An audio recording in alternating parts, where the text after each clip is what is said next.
प्रधानं सर्वधर्माणां जैनं जयतु शासनं कोटिशतं द्वादशैव कोट्यो दक्षिणान्यशीतिस्रधिकानि चैव पञ्चाशदष्टौ च सहस्रसङ्ख्या मेतश्रुतं पञ्चपदं नमामि हरिहन्तभासियत्थं गणगरदेवेहि गन्त्यं सम्मं प्रणमामि भक्तियुक्तो सुरनानमगो वयं शिरसा ईशाई बनते सुरभक्ति गाओ सगो को तो सालोचिम अंगो वंग पहिन्ने पाहुने परियम्मि सुत पणिमाणियो गुरु गए चूलिया जे सुत तय द्विदम कायम सयानि चकालमंचिमि पूजिमि वंदामि नमस्कामि दुख को कमखो वै लाओ सुगैगम नम समाय नम जनुन संपत्ति गो मध्यम अथ नमोस्तु पूर्वाणे श्री स्वाध्याय वेलायम श्री आचार्य भक्ति कयो स्वर्गम करो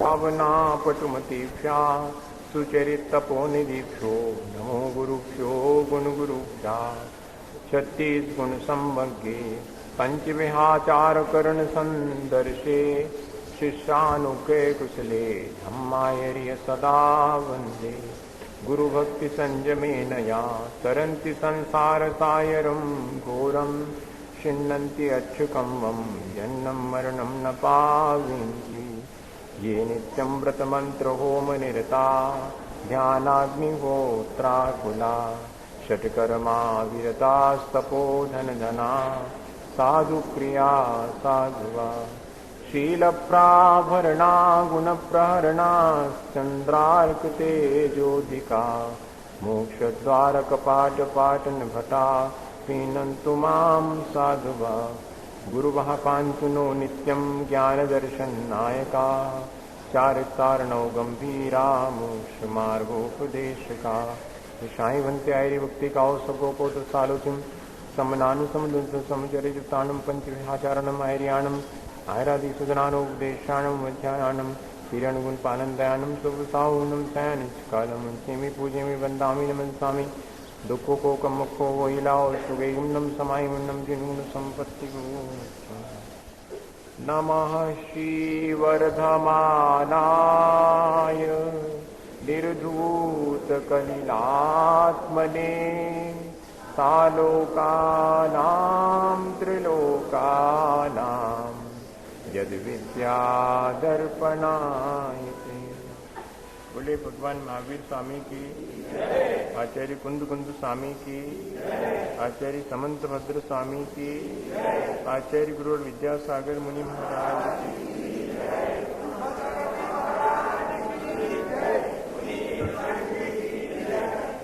ये रत्न करंडक शावकाचार आचार्य समंत भद्र स्वामी का अपन पढ़ रहे हैं।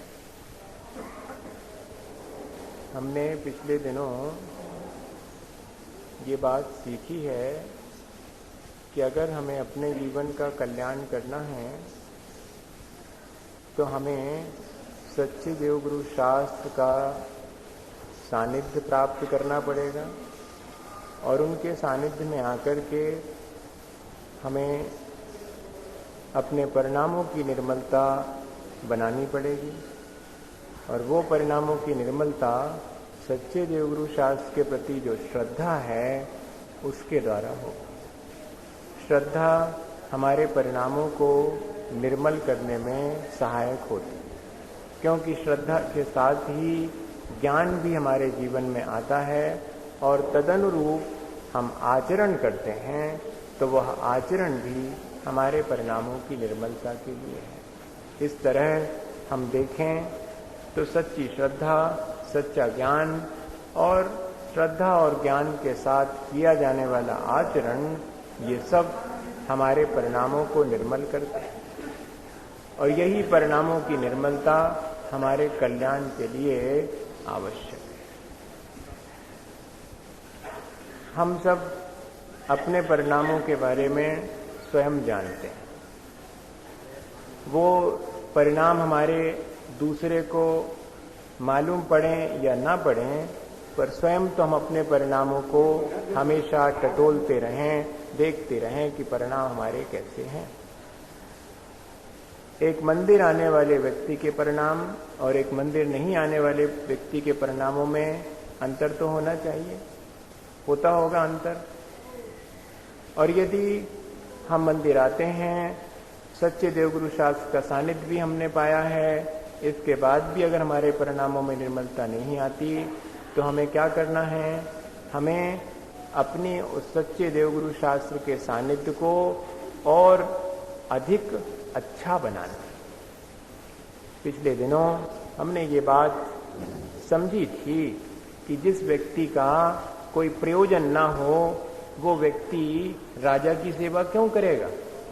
इसी तरह जिस व्यक्ति का कोई प्रयोजन ना हो वो धार्मिक कार्य क्यों करेगा। कोई ना कोई तो प्रयोजन होगा। जब हमने सच्चे देवगुरु शास्त्र का सानिध्य लिया है तो हमारा प्रयोजन क्या है? हमारा प्रयोजन है परिणामों की निर्मलता। जब हमने सच्ची श्रद्धा और ज्ञान प्राप्त किया है या हम आचरण अपने जीवन में स्वीकार करते हैं, व्रत नियम संयम हम ग्रहण करते हैं, तब भी हमारा प्रयोजन क्या है? हमारा प्रयोजन तो राग द्वेष की कमी है, क्योंकि राग द्वेष की कमी होने का ही नाम तो परिणामों की निर्मलता है।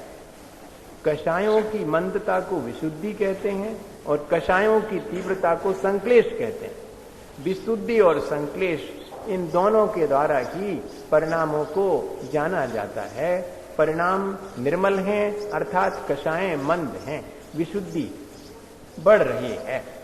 अब विशुद्धि भी कैसे बढ़ेगी? तो जैसी जैसी निर्मलता आएगी, जैसी जैसी कषायें घटती चली जाएंगी, उतनी विशुद्धि आएगी और उतने ही शुभ कर्मों के लिए बंद होगा, अशुभ कर्मों की उतनी ही निर्जरा होगी। अगर इस दृष्टि से विचार करें, बंध और मोक्ष का भी हमें साथ साथ विचार करना चाहिए।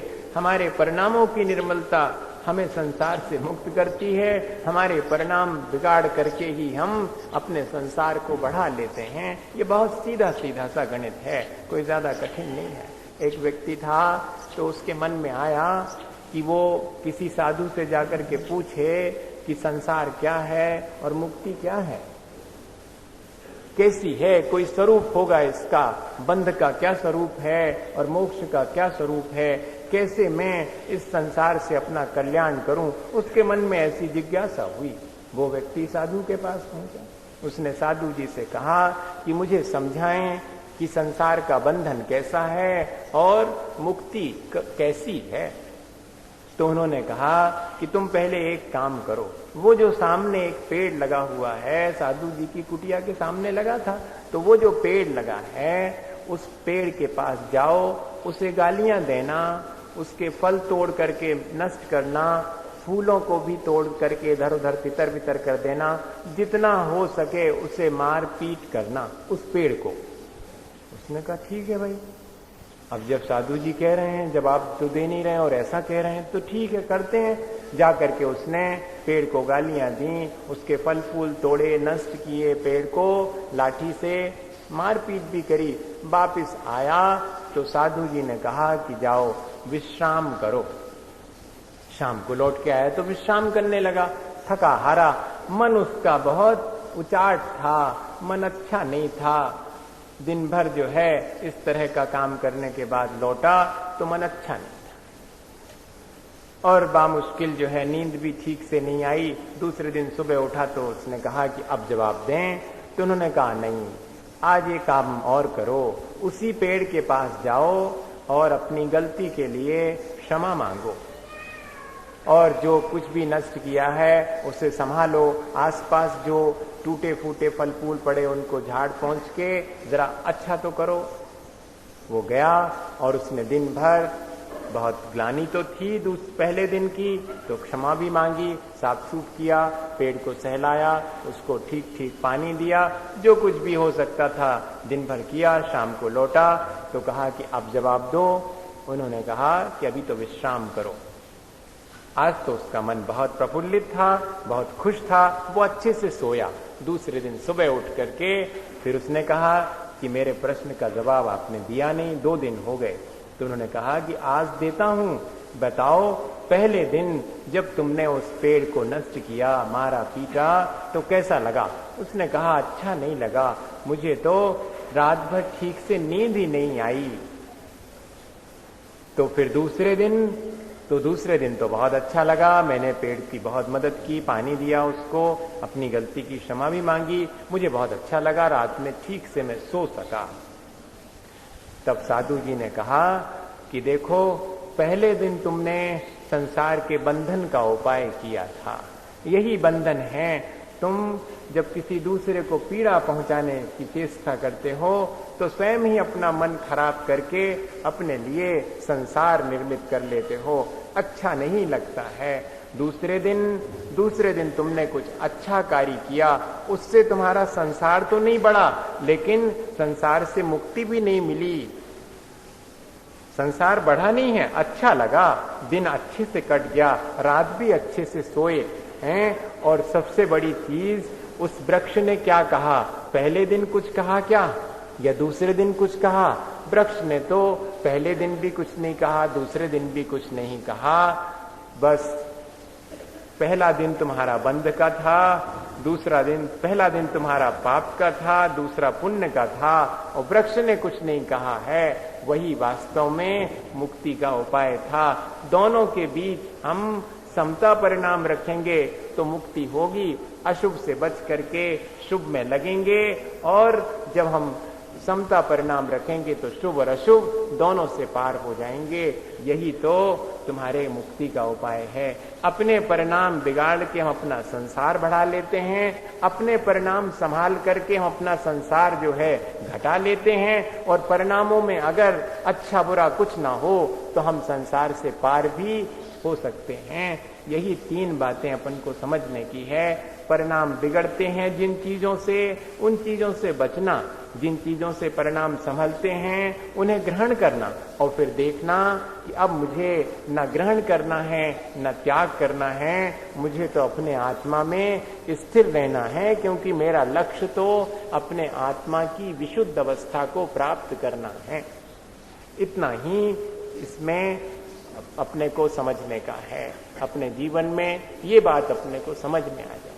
वैसे तो इस संसार में कुछ भी करते जाओ, इस संसार से बच नहीं सकते। इसलिए कोशिश तो ये करें कि कुछ ना करना पड़े। कुछ ना करना पड़े तो ऐसे तो दो ही तरह के लोग होते हैं, या तो ज्ञान ध्यान में लीन व्यक्ति होगा तो वो कुछ नहीं करेगा संसार का काम, या फिर कोई निठल्ला आदमी होगा। तो वैसा नहीं अपन को बनना। हम सब कामों से उपरत हो करके ज्ञान ध्यान में लीन हो गए हैं, अपने ही आत्म स्वरूप में लीन हो गए हैं, तो वो स्थिति तो सबसे ऊंची है। लेकिन अगर कुछ करना पड़े, बिना करे कुछ चले नहीं, तो क्या करना? जिससे परिणाम निर्मल होवे वो करना, जिससे परिणाम बिगड़े उससे बचने की चेष्टा करना। उसके परिणाम पहले दिन कैसे बिगाड़े थे, दूसरे दिन उसने संभाले। इस तरह परिणामों को अगर कुछ करना पड़े तो फिर हम अपने परिणामों को संभालने का काम करेंगे, और अगर अपने परिणाम संभल गए तो फिर क्या करना? कुछ नहीं करना, फिर तो अपने आत्मा में लीन होना है। यही प्रक्रिया मोक्ष मार्ग की है। प्रवृत्ति ऐसी करना जो हमें निवृत्ति की तरफ ले जाए, और जब निवृत्ति आ गई तो फिर क्या प्रवृत्ति, क्या शुभ प्रवृत्ति, क्या अशुभ प्रवृत्ति। पहले अशुभ प्रवृत्ति से बच करके शुभ प्रवृत्ति करना, फिर निवृत्ति अगर प्राप्त हो गई तो ना अशुभ प्रवृत्ति है ना शुभ प्रवृत्ति है। हम जो है पहले प्रतिक्रमण कर लिया, हमने दिन भर जो भी अपराध किया उसके लिए क्षमा मांग ली, अब क्षमा मांग ली, अपने आत्मा में लीन हो गए, सामायिक में बैठ गए, तो अब कुछ नहीं कर रहे, अब ना अच्छा कर रहे ना बुरा कर रहे। तो जब भी करने का अगर हमारे अंदर विचार आए तो बुरे से बच करके अच्छा करना। देखो, अच्छा करने के लिए बुरा छोड़ना भी आवश्यक है। हम ये सोचें कि नहीं हम अच्छा कर लेंगे तो बुरा अपने आप छूट जाएगा, छूट तो जाएगा पर संकल्प करना पड़ता है। बुरा छोड़ने का संकल्प करके ही हम अच्छा कर पाएंगे, और फिर अच्छे बुरे दोनों से ऊपर उठने की स्थिति तो बहुत विरले ही किसी महामुनि के ही होती है। अपने को तो दोनों में से ही चुनना है, अच्छे और बुरे में से क्या चुनना है, तो अच्छा। लेकिन अपन के साथ मुश्किल ये है कि अपन करते तो बुरा हैं और फल चाहते हैं अच्छा। अपनी सारी कोशिश होती है कि फल अच्छा मिले, चाहे हम जैसा करें। तो कहते हैं अगर फल अच्छा चाहते हैं तो अच्छा करना भी पड़ेगा। यहां संसारी जीव पाप तो चाहता है लेकिन पाप का फल नहीं चाहता। ये संसारी जीव पुण्य करना नहीं चाहता लेकिन पुण्य का फल तो चाहता। ऐसा ही अपन का स्वभाव बन गया है। पाप करते हैं लेकिन पाप का फल नहीं चाहते, और पुण्य करते नहीं है पर पुण्य का फल चाहते कि मिल जाए, सब सुख सुविधा भी मिल जाए, सुख मिल जाए। यही अपने को समझने की चीज है कि हमें कोई क्रिया करना है, प्रवृत्ति करना है, तो पहले अशुभ प्रवृत्ति को तो संकल्प पूर्वक त्याग करना है, शुभ प्रवृत्ति को हमें स्वीकार करके और निवृत्ति की तरफ जाना है। ऐसी शुभ प्रवृत्ति जो हमें निवृत्ति की तरफ ले जावे, वो शुभ प्रवृत्ति परंपरा से निर्वाण का कारण बनती। इसी को चाहे जिस भाषा में कहो, इसको ऐसे कहो कि वे सारी पुण्य की क्रियाएं जो सच्ची श्रद्धा के साथ की जाती हैं, वे सब परंपरा से निर्वाण का कारण होती। और सांसारिक आसक्ति से कोई व्यक्ति पुण्य करे तो वो उसका पुण्य उसको संसार की सुख सुविधा दे करके उसी में रंजायमान कर देता है। इसलिए कहते कि भैया ऐसे पुण्य से बचना जिससे और संसार आपका बढ़ जाए। संसार घटाने के लिए अगर हमने पुण्य के कार्य किए हैं तो वे पुण्य के कार्य हमारे लिए संसार घटाने में सहयोगी होंगे। इस बात का अपन विचार करके आगे व्रत नियम, जब भी व्रत नियम की बात अपने जीवन में आवे तो अपन को पहले ध्यान रखना कि प्रयोजन क्या है। मेरा प्रयोजन उन व्रत नियम के द्वारा आत्म परिणामों की निर्मलता के लिए है, अपने राग द्वेष को घटाने के लिए मुझे व्रत नियम लेना है। तो अगर व्रत नियम लेने के बाद भी राग द्वेष न घटे तो अपने व्रत नियम संयम को दोष नहीं देना, बल्कि हमने व्रत नियम की ठीक ठीक आराधना नहीं कर पाई इसलिए कम नहीं हुए। अब मैं अपने व्रत नियम की और अच्छे से आराधना करूंगा, उनमें जरा और निर्दोष बनाऊंगा ताकि मेरे राग द्वेष घटे। क्योंकि भगवान ने तो व्रत नियम संयम के द्वारा राग द्वेष घटाने के लिए ही हमें उपदेश दिया है। राग द्वेष निवृत्तेर हिंसादि निवर्तना कृता होती।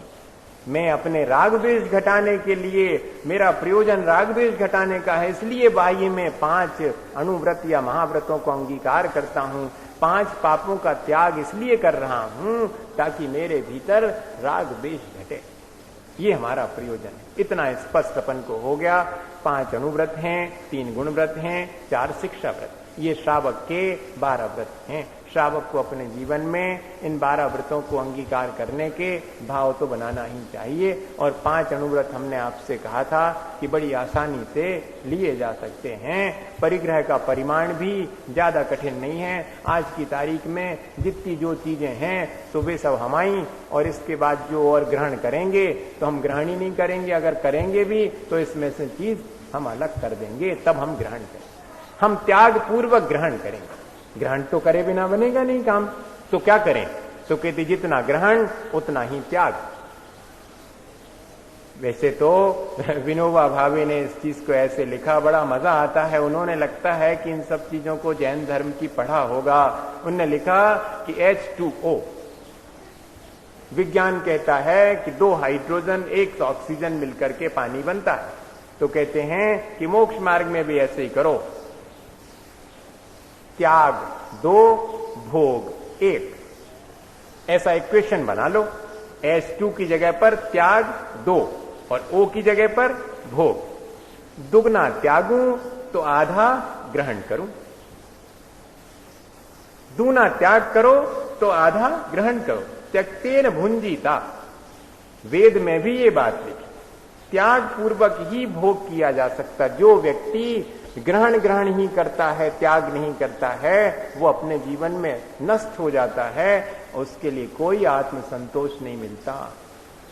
अपन अगर त्याग करके ग्रहण करते हैं फिर उस ग्रहण का भी आनंद आता है। इसलिए जब भी हम, श्रावक के लिए लिखा हुआ है कि वो अणुव्रतों को ग्रहण करता है, तो अणुव्रतों के माध्यम से ग्रहण तो कम होता है, त्याग ज्यादा होने लगता है। क्योंकि फिर संतोष हो जाता है तो चीजें बहुत मालूम पड़ने लगती। तो भैया अपने काम की नहीं और दूसरे को दो। जब अपन को 10 ही रुपए चाहिए थे हैं और अपने पास 15 आ गए, तो अब जी 5 तो ज्यादा हो गए। और अपनी आकांक्षा होती कि चाहे जितने आ जावे उतने ही हम आए, तो फिर कब त्याग करने की भावना बनेगी? नहीं, अपन ने अपनी सीमा बना ली कि भाई 10, हमें संतोष 10 रुपए में है, तो ठीक है, जिस दिन 15 हो जाएंगे तो 5 हम दूसरे को दे देंगे। और अगर हमें संतोष 15 में भी नहीं आ, 50 में भी नहीं आ, और जितने जाए आज जाए उतने में भी संतोष नहीं आ, तो भैया फिर तो कोई उपाय ही नहीं। फिर तो चीज के ग्रहण से भी लाभ नहीं हुआ और त्याग तो कर ही नहीं पाए। ऐसा सीधा सा गणित श्रावक के लिए है कि वो ग्रहण करता है और ग्रहण किए बिना श्रावक का चलता नहीं। त्याग वो कम कर पाता है, ग्रहण ज्यादा करता, तो उसको शिक्षा देते हैं कि ठीक है तुम्हें ग्रहण करना सो करो, मनो उसके साथ में कम से कम उतना ही त्याग भी करो, जितना ग्रहण किया उतना ही त्याग। अब जैसे 100 जोड़ी कपड़ा रखिए अपने पास, इससे ज्यादा नहीं रखेंगे, ठीक। अब 100 अपने पास है ही, अब वो ले आना है अपन को, तो क्या करो, इसमें से निकालो ले आओ, कोई बात नहीं, ग्रहण कर लो, एक जोड़ी और नए ले आओ, मनो एक जोड़ी अलग करो। 100 के 100 तो रहो ही चाहिए, उसमें कोई 101 नहीं होए। इतना नहीं कर सकते हैं? इतना तो आसानी से वैसे तो होना ये चाहिए कि 1 लाऊंगा तो 2 हटाऊंगा, 2 लाऊंगा तो 4 हटाऊंगा, दुगना होना चाहिए। नहीं होता है तो उतना तो कम से कम रख ही लेंगे, क्या बढ़ाएंगे नहीं। अब तो घटाने की प्रक्रिया है, तो लाऊं तो उसे निकालूं भी, घटाऊं भी, ऐसा आसानी से अणुव्रत और 3 गुणव्रत। अणुव्रतों की वृद्धि के लिए जो व्रत ग्रहण किए जाते हैं वे गुणव्रत कहलाते हैं। मुनियों के जीवन की शिक्षा लेने के लिए श्रावक जो व्रत ग्रहण करता है वे सब शिक्षा व्रत कहलाते हैं। इस तरह 12 व्रत हैं। पहला अणुव्रत कौन सा है? तो अहिंसा अणुव्रत है। अहिंसा का अर्थ क्या है भैया? हिंसा नहीं करना, दूसरे के प्राणों का घात नहीं करना। प्राण किसे कहते हैं? कहते हैं कि जीवन में 10 प्राणों के संयोग का नाम ही जीवन है और प्राणों के वियोग का नाम ही मरण है। प्राणातिपात, प्राणातिपात का अर्थ है दूसरे के प्राणों का वियोग कर देना। अब वे प्राण कितने हैं जरा विचार करो। अपन तो सोचते हैं कि दूसरे के प्राण ही निकल गए जब उसका मरण हुआ। अरे नहीं भैया, प्राण 10 हैं और 10 प्राण संगी पंचेंद्री के हैं, उसमें से किसी भी प्राण का आपने घात किया है तो वो सब हिंसा कहलाएगी। चाहे शरीर से किया हो, चाहे वचन से किया हो, चाहे मन से किया हो, चाहे वचन से कराया हो, चाहे मन से कराया हो, या किए हुए की अनुमोदना की हो। इस तरह कृत कार्य और अनुमोदना सभी प्रकार से मन वचन काय से इन चीजों का त्याग करना चाहिए। 5 इंद्रियां हैं, अपनी भी हैं और दूसरे की भी हैं। अब इन इंद्रियों का घात कैसे होता? कहते इंद्रियों से अधिक काम लेना, ये भी तो उसका घात है। इसकी तरफ ध्यान ही नहीं जाता अपने स्वयं की इंद्रियां और दूसरे की 5 आंख जो है देखने के लिए मिली हुई है, लेकिन इसका अर्थ ये नहीं है कि हम दिन भर जो है और देख ही रहे हैं, अपनी इच्छा से देख रहे हैं। आंख से कोई चीज दिख जाना अलग है और उसके देखने के लिए निरंतर प्रयत्नशील होना अलग बात है। और बुरी चीज क्यों देखें? आंखें अच्छी देखने के लिए मिली हैं। अर्थ मेरा ये है कि अगर हम अपनी 5 इंद्रियों का सदुपयोग नहीं करते हैं तो समझना कि हम हिंसा कर रहे हैं। अपनी 5 इंद्रियों का सदुपयोग करना। मेरी आंख क्यों मिली है? भगवान आपका रूप देखूं, सबसे पहले आंख खुले सुबह सुबह तो आपका ही दर्शन हो, मेरे हाथ आपकी पूजा करें या कि दान दें। दान, हाथ की सार्थकता तो दान देने में है। मेरे कानों में आपके वाणी का वाणी ही मुझे प्रवेश करे, मुझे जिनवाणी मेरे कानों को पवित्र करे। मेरी नाक जो है क्या सूंघे, धर्म का जो आनंद है वो ग्रहण करे। यहाँ पर तो अब गंध भी नहीं आती, अब तो सूखी सूखी सब चढ़त है, सुगंध को भी कोई काम ही नहीं कि अपन को कौन देना मंदिर में घुसे और अच्छी गंध आवे कि हाँ दीप धूप की गंध आई है। खैर हम ये नहीं कह रहे आप नहीं तो बयान है, आप जो ही करन लगो और फिर हमारा नाम लगाओ कि महाराज ने कही थी। मगर एक कहने का हमारा तात्पर्य ये है कि कौन सी गंध, हम तो दुनिया के सेंट और शैम्पूज और कौन कौन सी गंध लेते हैं। अरे मंदिर की भी एक विशेष प्रकार की गंध होती है, आते ही साथ जो है वातावरण बदल जाता है कि हाँ मंदिर में आ गए। ऐसे हम अगर चाहें तो अपनी 5 इंद्रियों को पवित्र बना सकते हैं। इंद्रियों की पवित्रता से ही हम अपने जीवन में अहिंसा ला पाएंगे। इंद्रियों का दुरुपयोग करने में भी हिंसा है, अपनी होवे चाहे दूसरे की हो। अब फिर मन वचन काया जी 3 बल मिले हैं, तो मन वचन काय का भी सदुपयोग करना, मन से उपद्रव नहीं करना, वाणी ऐसी नहीं बोलना, शरीर की ऐसी क्रिया नहीं करना। इन मन वचन काय तीनों प्राणों का सदुपयोग अपने भी और दूसरे के भी। और आयु और श्वासोच्छ्वास, श्वासोच्छ्वास का अवरोध नहीं करना, और आयु प्राणों की जिससे उदीर्णा होती है उन कारणों से बचना। आयु की उदीर्णा कैसे होती? कहते अधिक मात्रा में भोजन करने से, या कि अत्यंत अल्प मात्रा में भोजन करने से, या कि परिणामों को संश्लेषित करने से, या कि अनीति करने से। इन सब चीजों से जो है अपने आयु की स्वयं की उदीर्णा होती। इस तरफ ध्यान नहीं जाता अपना। अपने स्वयं के आयु कर्म को आप संभाल करके रखें। दूसरे के आयु को भी कष्ट इन्हीं चीजों से पहुंचता है, स्वयं को भी। इस तरह दोनों प्रकार से बचना चाहिए। द्रव्य हिंसा और भाव हिंसा की परिभाषा तो अपन ने बहुत समझी होगी, लेकिन भैया इन 10 प्राणों को अपने भी संभालना, इनको कष्ट नहीं पहुंचाना, और दूसरे के भी 10 प्राणों को कष्ट नहीं पहुंचाना। एक इंद्रिय है तो उसके 4 प्राण हैं, और 2 इंद्रिय है तो उसके 6 प्राण हैं, 3 इंद्रिय के 7 हैं, 8, 9 ऐसे बढ़ते, कुल मिलाकर के 10 प्राण किसके हैं? संगी पंचेंद्री। इसीलिए कहते कि संगी पंचेंद्री को कष्ट देने में ज्यादा हिंसा है, क्योंकि उसके ज्यादा प्राण हैं, उसको ज्यादा सुख दुख का अनुभव होता है, और अपन का ध्यान इस तरफ नहीं जाता। कल हमने इस बात का ध्यान अपन ने किया था कि देखो चींटी के ऊपर पैर पड़ जावे, किसी कोई जीव राशि अपन से मर जावे, हम देखते हैं कि एक छोटी सी छिपकली आ गई मान लो और अपने सामने कीड़ा खाने लगे, अपन को कैसा लगता? इसमें तो आकुलता होती, इसमें तो ग्लानि होती, और कोई को अपन ने कड़े वचन कह के दुख पहुंचा दिया, इसमें जरा भी आकुलता नहीं है। कैसा अपना हो गया है मन। ये रोज का काम है, इसमें हमें कभी नहीं दूसरे को संगी पंचेंद्री को कष्ट हमारे वचन से पहुंच जाए, क्रियाओं से पहुंच जाए, मन ही मन किसी को कष्ट पहुंचा दे में उसका ध्यान नहीं जाता। और कोनो छोटो मोटो जीव मर जावे एकदम जो है ऐसे के जैसे इनसे ज्यादा कोई अहिंसक ही नहीं हुए। हाँ, ऐसा नहीं लगने लगता। थोड़ी चिटिया, अरे तुमने चिटिया मार दी, चिटिया मार दी, मनो वो को इतने जोर से डांट दो कि वो के प्राण तो बिल्कुल सक पका के रह गए। बस चिटिया सो मरी, मगर आपने उसको चिटिया मरने की वजह से इतने जोर से डांट दिया कि उसके परिणाम अकल विकल हो गए, वो संगी पंचेंद्री घबरा गया बिल्कुल। इस तरफ ध्यान नहीं जाता। ये भी ध्यान देने की चीज है, अपने और दूसरे के प्राणों का मन वचन काय से घात नहीं। आज वही अपन पढ़ते हैं। हिंसा का क्षेत्र बड़ा व्यापक है, बहुत व्यापक है। मन वचन काय की क्रियाएं निरंतर हमें हिंसा की तरफ ही ले जाती हैं, बहुत संभालने की आवश्यकता है। श्रावक कितना कर सकता है उसको कहा है कि श्रावक कितना करे। एक श्लोक है, संकल्पात् कृतकारित, संकल्पात् कृतकारित मननाद्योगयस्त्रयस्य चरसत्वान् मननात् योग त्रयस्य है। एक्चुअली वो इकट्ठा होकर के ऐसा नहीं नस्ति यत्तदाहु स्थूल वधाद विरमणम निपुणा। यहां पर भी ऐसा ही करना, स्थूल वधाद और विरमणम। द्विरमणम नहीं है वो, विरमणम है, दा इधर लेना वा उधर। अब फिर से पढ़ते हैं अपन। संकल्पात् कृतकारित मननाद्योग त्रयस्त चरसत्वान् नहि नस्ति यत्तदाहु स्थूल वदाद् विरमणम निपुणा। थोड़ा कठिन है, 2-4 बार अभ्यास करेंगे तो बनेगा।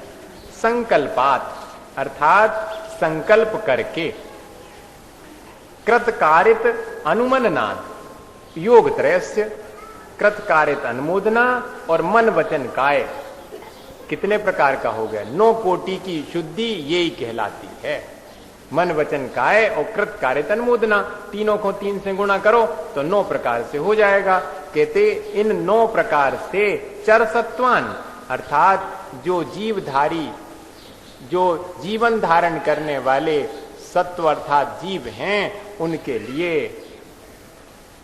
यहां पर चर का अर्थ अगर अपन ऐसा भी ले लें त्रस जीवों को तो और ज्यादा, क्योंकि छेठाला में लिखा ना, त्रस हिंसा को त्याग और व्यथा थावर न सहारे। त्रस जीवों का तो घात करेगा नहीं श्रावक, और स्थावर जीवों का उसके द्वारा घात होगा तो उसमें भी संभाल के वो कार्य करेगा, जिससे कि एक इंद्रिय जीव का भी घात न होवे। पर त्रस जीवों का, तो त्रस जीव किसे कहते भैया? 2 इंद्रिय, 3 इंद्रिय, 4 इंद्रिय, पंचेंद्रिय जीव त्रस कहलाते। एक इंद्रिय जीव सब स्थावर कहलाते हैं। तो त्रस जीवों के लिए विशेष रूप से संकल्प पूर्वक इरादा करके, विद इंटेंशन, मैं इसे मारूं, ऐसे वचन भी नहीं, ऐसा मन में विचार भी नहीं और ऐसी शरीर से क्रिया भी नहीं, मैं तो नहीं मारूं, पर ये कोई मारे तो अच्छा रहे, या कि कोई मारता है तो ठीक है। जैसे कि आजकल के लोग ऐसा तर्क करने लगे हैं कि अरे पशुओं को न मार हैं तो संख्या न बढ़ जाए उनकी, फिर अपन कहाँ रहे हैं, बेई बेई हो जाए। तो ऐसा ये उल्टा काम है। इसी से मालूम पड़ता कि आपके भीतर मन ही मन हिंसा का कैसा विचार चल रहा है। ऐसा प्रश्न करने से ही मालूम पड़ जाता कि अरे इनके मन में बड़ा अभी हिंसा का जरा भी विवेक नहीं है, इनने मन से तो उसको मारने की करी ली। जैसे कि किसी का पुतला जला देते हैं और 1000 आदमी देखते और उसका आनंद लेते हैं। ये सब क्या है भैया? ये हिंसा का काम है। अपन आज इस बात को समझें कि हिंसा कैसे होती है। देखो पूरा अर्थ इसका कर लें। नहीं नस्ति यत् दाहु स्थूल वदाद विमृणम निपुणा, जो प्रकार से मन वचन काय से कृतकारत अनुमोदना से संकल्प पूर्वक त्रस जीवों को नहीं मारता है, उसे निपुणा। कौन है निपुण अहिंसा में? तो भगवान ही है।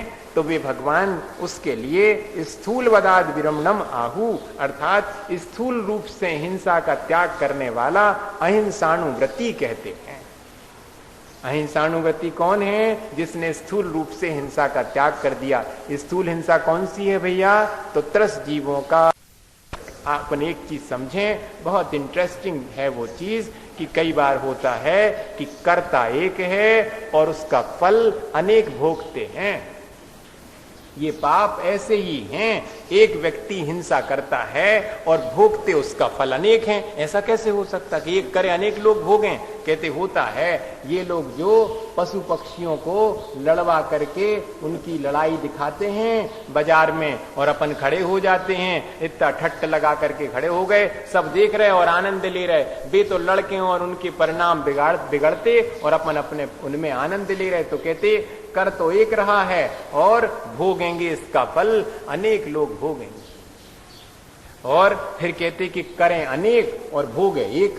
ऐसा हो सकता है कि ऐसा भी होता है, करते अनेक हैं और फल भोगता है एक। जैसे कि सैनिक तो लड़ते हैं और फल किसको मिलता? राजा को, जिसने लड़वाया है उसको।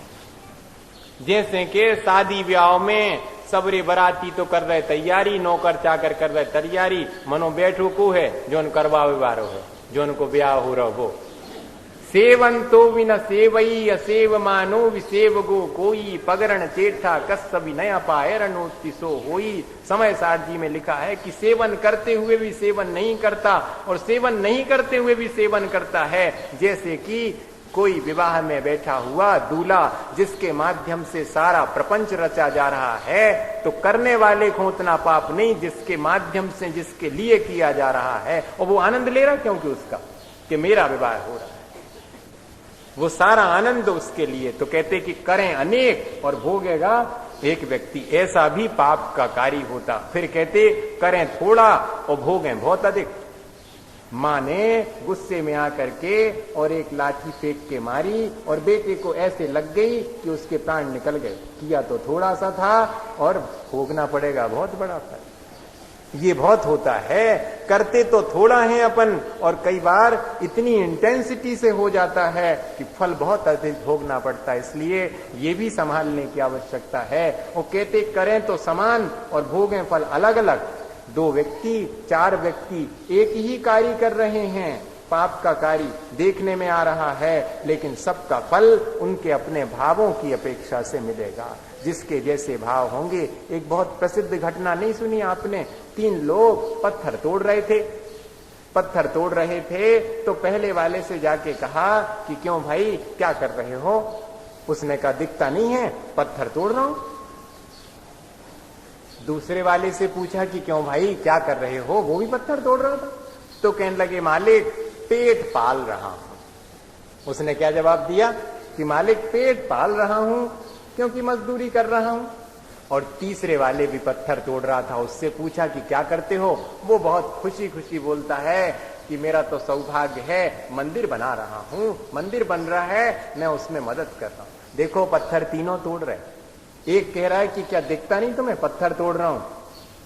इसके परिणाम ज्यादा तीव्र हैं। ये पत्थर तोड़ने के साथ साथ अपने परिणामों से ज्यादा फल पाएगा। और दूसरा कहता कि पेट पाल रहा हूं, मजबूरी है, मजदूरी कर रहा हूं, पत्थर तोड़ रहा हूं, इसको उससे कम है। और तीसरे को तो पुण्य का बंध हो रहा और तोड़ रहा पत्थर।